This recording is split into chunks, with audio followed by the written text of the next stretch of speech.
Okay, so my live setup that I'm using at the moment starts with this bass, Fender JP90.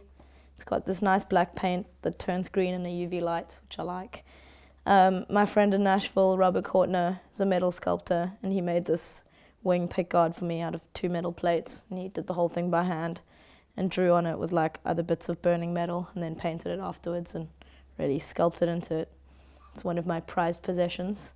From there, I run a signal into the Electro-Harmonix worm, which is a sort of 4-part effects unit, which is wah, phaser, tremolo, and vibrato. And you've got control of the rate and range as well, so you can get some really interesting sounds when you combine it with distortion and different octaves and things.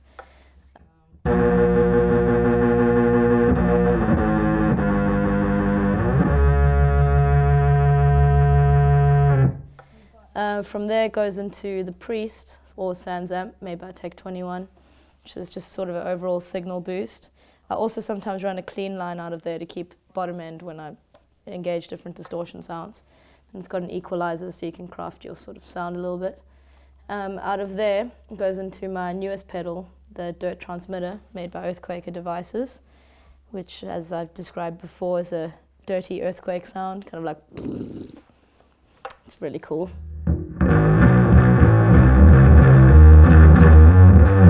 And then from there it goes into the creamier Big Muff sort of overdrive-y distortion pedal.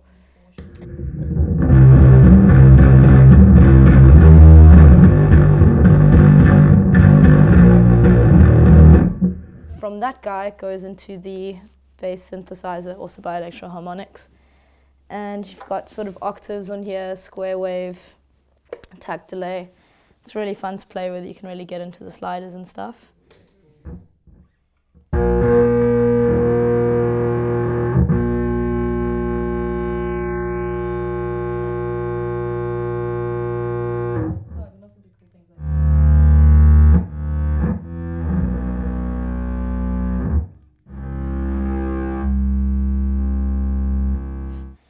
And then that whole chain goes into the orange MK3 bass head, a nice Volve amp, lots of sort of nice organic gain sounds, straight into the big boomy but yet crispy 15-inch speaker. And then I'm known to be quite anal with distortion sounds, so if you look at the pedals, they're actually all marked with like different little lines and stuff. And most of the gig is spent by Nicole on the floor realigning my pedals to get a sound for each song. I could probably just stick to 1 or 2 distortion sounds, but it's much more interesting to really sort of craft sound for each song as we intended them to be. Yeah, I kind of live in the bass world on stage, so it kind of makes sense for me to be on the floor crafting the sound the whole time, even though it might look dorky.